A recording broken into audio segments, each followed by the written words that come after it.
Hello everyone, it's Coach Tickety here, and I want to talk through a few tips that I have for all the heroes that were affected in Overwatch 2's most recent patch that hit on January 24th. So let's get right into it. Starting in the tank line with Orisa, who received the least amount of changes out of everyone on this list. The bonus health she receives from Fortify has been reduced by 50. Now this isn't exactly a monumental change, but it is still worth remembering. So my first tip here for all you Orisa players is that your position should change based on the availability of your Fortify. What this means is that when you have Fortify available, you can of course play aggressive and soak a ton of damage with it, but once you press that cooldown and the timer runs out, you should be looking for more natural cover and be willing to back off that front line if you need to. My second tip for Orisa is to not use your javelin spin too aggressively. It's always tempting to try and charge directly at your targets, maybe even knocking them off the map with Orisa, but with Fortify getting nerfed, you'll have less of an easy fix when you find yourself out of position. Make sure that any aggressive movement you find is calculated and you have an escape plan in mind. And since this is realistically barely a nerf to Orisa and she'll probably still be pretty popular in your games, my next tip is for playing against Orisa. Her biggest and arguably only weakness is her lack of mobility. So if you can, look to get around Orisa and put your pressure onto any other member on the enemy team. If Orisa can't keep up with you, then she won't be able to outpressure you. But if mobility isn't your strong suit, or if the map simply doesn't allow for it, then my advice would be to beat out Orisa with consistent damage from a safe range. Orisa's cooldowns seemingly make her unkillable, but they are just that. Cooldowns. They will have a downtime. So if your damage is consistent enough and you're playing safely enough, she won't be able to last in the front line forever. Try out tanks like Zarya or Sigma who have very consistent damage outputs and strong defensive tools for keeping Orisa at range. For DPS, try characters like Soldier 76 or Ashe who can put out very consistent damage while also staying at a safe range. For the support slot, think about characters like Zenyatta who offer a ton of range damage similar to our DPS,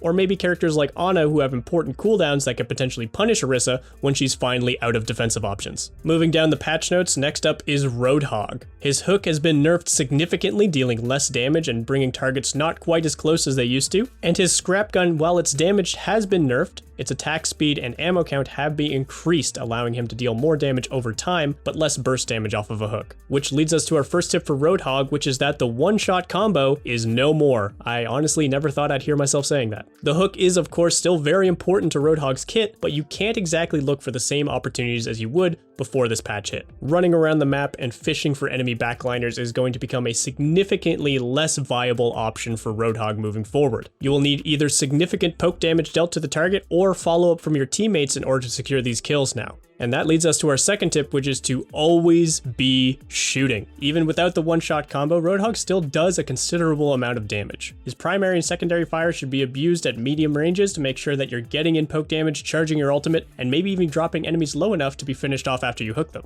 My next tip for Roadhog is to not forget about environmental kill potential. Who cares about the one-shot nerf if you can just hook them off the map instead? And don't forget your ultimate Whole Hog still has great potential for knocking enemies outwards and off to their doom. And of course, if you find yourself playing against Roadhog, this is something you can't forget about as well. Don't get too confident knowing that he can't one-shot you with his gun just to be hooked off the map instead. Overall, I think this is an absolutely huge nerf to Roadhog. A core part of his identity is just straight up gone. He's definitely still viable in competitive play, but you'll have to play more like a brawler and go for more extended team fights instead of just one-off pick potential. And if you're looking for more tips and tricks for Overwatch 2, go check out the GameLeap website, where we've got hundreds of guides for Overwatch 2 as well as plenty of other games. The guides on GameLeap will go more in depth than the average stuff you find on YouTube and include stuff like role and hero courses, step-by-step map and ability guides, and everything in between.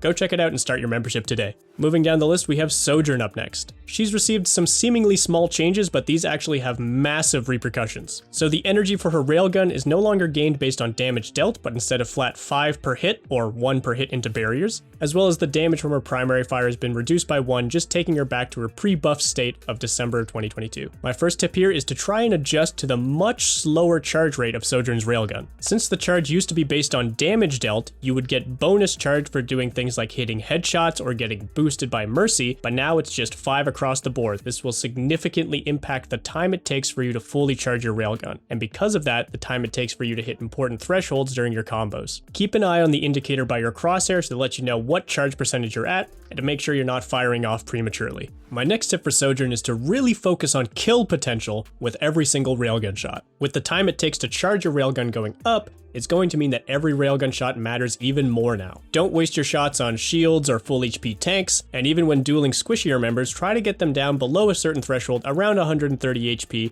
so that you can finish them with a fully charged body shot. Or of course, if you want to flex your mechanics, you still can hit the one-shot headshot with a fully charged railgun, assuming you've got a Mercy pocketing you. Go for those long-range headshots, she's still the best sniper in the game. My next tip is for playing against Sojourn, and that's to try and punish her team whenever Sojourn doesn't have her railgun charged. I would normally say to try and punish Sojourn herself, but she does still have some of the best mobility in the game and she can be hard to keep up with. But if you sync your aggressive timings into an enemy team when Sojourn doesn't have that railgun, she'll be struggling to build the railgun charge as a team fight is already happening, leaving you a longer opportunity window where you're not eating that fully charged railgun. The idea here is basically to make Sojourn as uncomfortable as possible so she doesn't have free access to whichever target she wants. And with all that in mind, just remember that you should always be looking to see if and when Sojourn has her railgun charged. This will be noted by the blue glow around her weapon, similar to when Zarya has high energy. Be careful when you see that glow up, but otherwise, it's fair game. All in all, Sojourn still feels like a very strong hero. She still has insane mobility, her ultimate is still extremely strong,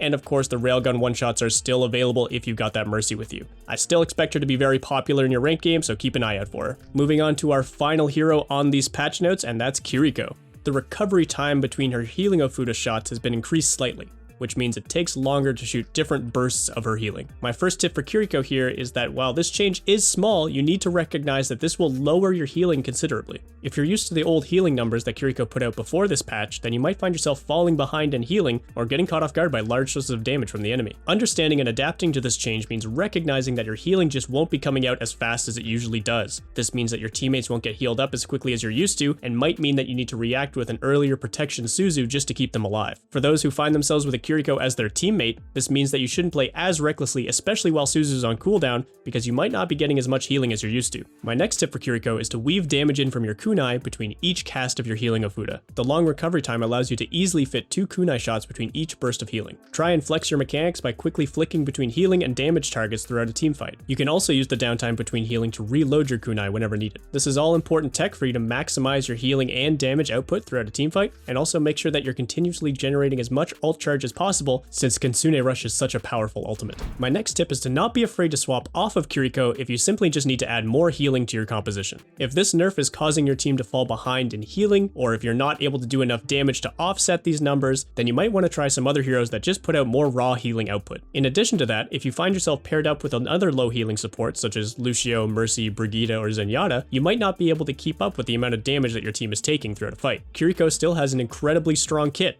but healing output is no longer one of its biggest attractions. Make sure you're able to make adjustments if your team needs it. And that's really the end of the patch notes. Not too many major changes, but this should definitely shake things up for the remainder of the competitive season. The developer team also brought up some upcoming changes we should expect to see in future seasons, but we don't have any full details on those. These changes include a soft rework to Roadhog, upcoming reworks for other heroes including Sombra and Brigitte, as well as changes to the matchmaking system starting as soon as next season. But we won't be able to tell you about those until we see them in action. But what do you guys think of these patch notes? Is the game finally playable now that Roadhog's been nerfed? Do these Sojourn changes somehow make her even more OP? Let us know down in the comments below. But that's going to be it for the video today, everyone. Thank you so much for watching. I hope these tips serve you well on your Overwatch journey. Best of luck out there. And if you're looking for more tips and tricks for Overwatch 2, go check out the GameLeap website, where we've got hundreds of guides for Overwatch 2 as well as plenty of other games. The guides on GameLeap will go more in depth than the average stuff you find on YouTube and include stuff like role and hero courses, step-by-step map and ability guides, and everything in between. Go check it out and start your membership today.